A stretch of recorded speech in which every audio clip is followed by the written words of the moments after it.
की बड़ी जानकारी हम आपको देंगे जम्मू से, क्योंकि कहा जाता है कि कुछ दिन में जम्मू कश्मीर के अंदर चुनाव होने हैं, लेकिन बीजेपी कमर कस रही है और प्रदेश बीजेपी कार्यकारिणी की 2 दिवसीय बैठक हो रही है।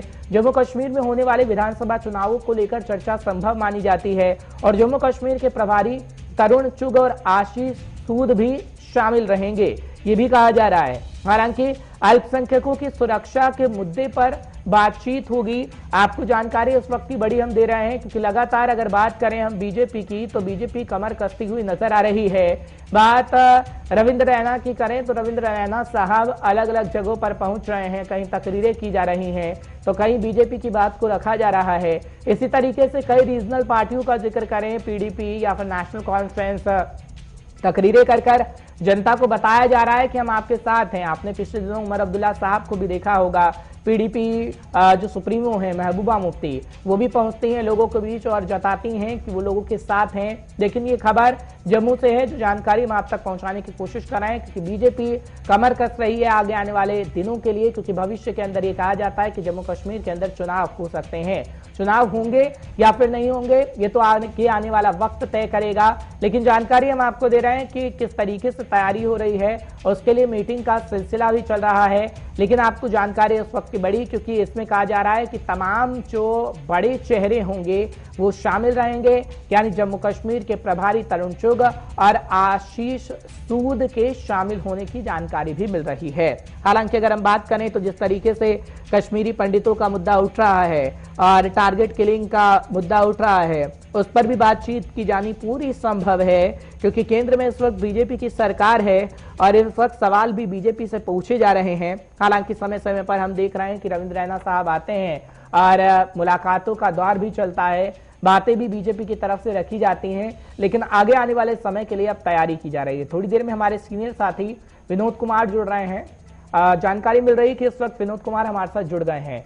बहुत बहुत शुक्रिया विनोद, हमारे साथ जुड़ने के लिए। आप हमारे सीनियर साथी हैं, समय समय पर हमें जानकारी देते रहे हैं, पूरी नजर आपकी बनी रहती है।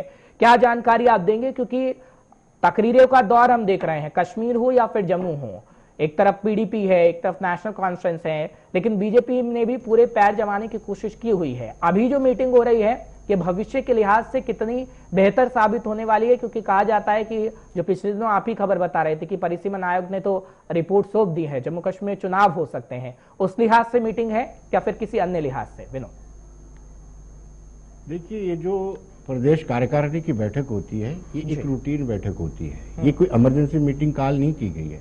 लेकिन महत्वपूर्ण इसलिए ये बन गई है कि अभी रिसेंटली डिलिमिटेशन कमीशन ने अपनी रिकमेंडेशन दी है और उसके बाद पीएम पैकेज के तहत जिन कश्मीरी विस्थापित पंडितों को बतौर नौकरी दे करके कश्मीर में भेजा गया था, उनकी सिलेक्टिव किलिंग हो रही है। इसके चलते ये मीटिंग बड़ी अहम बन जाती है और जम्मू कश्मीर के लिहाज से ये दोनों ही बड़े अहम मुद्दे हैं। इसके अलावा हर्ष आपको बताते चलूं कि डेली वेजेस, रहबरे खेल हो या बूथ से रहबरे सेहत हो, ये सब के सब भाजपा कार्यालय के बाहर प्रदर्शन करते नजर आ रहे हैं। ये भी एक बहुत बड़ा इशू है। आज जो पीएचई के डेली वेजर है, रात 8 बजे से 24 घंटे के लिए हड़ताल पर जा रहे हैं। ये छोटे छोटे इशू जो भारतीय जनता पार्टी की छवि को खराब कर रहे हैं और इसके पीछे भारतीय जनता पार्टी अपना तर्कसंगत तरीके से लोगों को समझा भी नहीं पा रही है और कई बार तो इतनी क्रिटिकल पोजीशन हो जाती है कि समझ नहीं आता है कि सरकार की तरफ से आदेश आता है और ये कन्विंस नहीं कर पाते कि आदेश क्यों और कैसे आया। तो इस परिस्थिति में ये सारे मुद्दे जो हैं कार्यकारिणी की बैठक में डिस्कस हो गए, इसलिए ये इंपॉर्टेंट है। आज 3 बजे से और कल का जो ये मीटिंग शुरू हो चुकी है, कौन कौन से चेहरे दिन चुका बात करें, नेशनल कॉन्फ्रेंस के लिए परिवारवाद का आरोप लगाते हैं। इस मीटिंग के बाद संभव है कि बयानात आएंगे, कटाक्षों के बाण होंगे, क्योंकि महबूबा मुफ्ती नेशनल कॉन्फ्रेंस हो वो थम नहीं रही है बीजेपी पर कटाक्ष करने के लिए, और ऐसी तस्वीर नजर आ सकती है बीजेपी की तरफ से भी। जी हर्ष, पहले सत्र में इस जो पहले दौर की मीटिंग हुई है उसमें तरुण चुग भी नहीं है और आशीष सूद भी नहीं है। कल जो कटरा में मीटिंग होगी दूसरे दिन में, उसमें ये दोनों के शामिल होने की उम्मीद है। डॉक्टर जितेंद्र सिंह भी शामिल हो सकते हैं। लेकिन ये स्वाभाविक सी बात है कि अब थोड़ा सा माहौल गर्मा चुका है, जैसे डिलिमिटेशन कमीशन ने अपनी रिकमेंडेशन दी है और on the floor of report आने के 6-8 महीने के बाद इलेक्शन करवा दिए जाएंगे। तो कहीं ना कहीं सभी पॉलिटिकल पार्टीज पेनिट्रेट कर रही हैं, अपने एरियाज में अपने अपने वोटर्स के पास जा रही हैं। तो इसी की वजह से मुझे लगता है कि आने वाले दिनों में सरगर्मियां तेज हो जाएगी। जैसे आपने पूछा कि बयानबाजी तो सियासत का एक हिस्सा रहता है।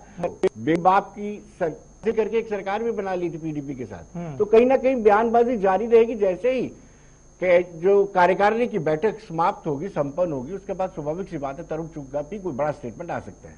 बहुत बहुत शुक्रिया विनोद समय देने के लिए। सीनियर साथी हमारे बता रहे थे कि किस तरीके से सिचुएशन बनी हुई है और आगे आने वाले समय में क्या कुछ बीजेपी की तरफ से रहने वाला होगा। फिलहाल दो बड़े चेहरे जिनके बारे में हम आपको बता रहे हैं, तरुण चुग और आशीष सूद, उनके बारे में जानकारी मिल रही है कि कल वो मीटिंग में शामिल होंगे, लेकिन 3 बजे से मीटिंग शुरू हो चुकी है और बातचीत खास तौर पर जम्मू कश्मीर को लेकर ही की जा रही है। कहा जाता है कि आगे आने वाले समय में चुनाव है और चुनाव को लेकर ये कमर कसी जा रही है। खैर, भविष्य आगे आने वाले समय में पता लग पाएगा क्या होगा, जम्मू कश्मीर का चुनाव होंगे नहीं होंगे वो हम आपको बताते रहेंगे। गुलिस्तान न्यूज़ की पूरी नजर रहेगी।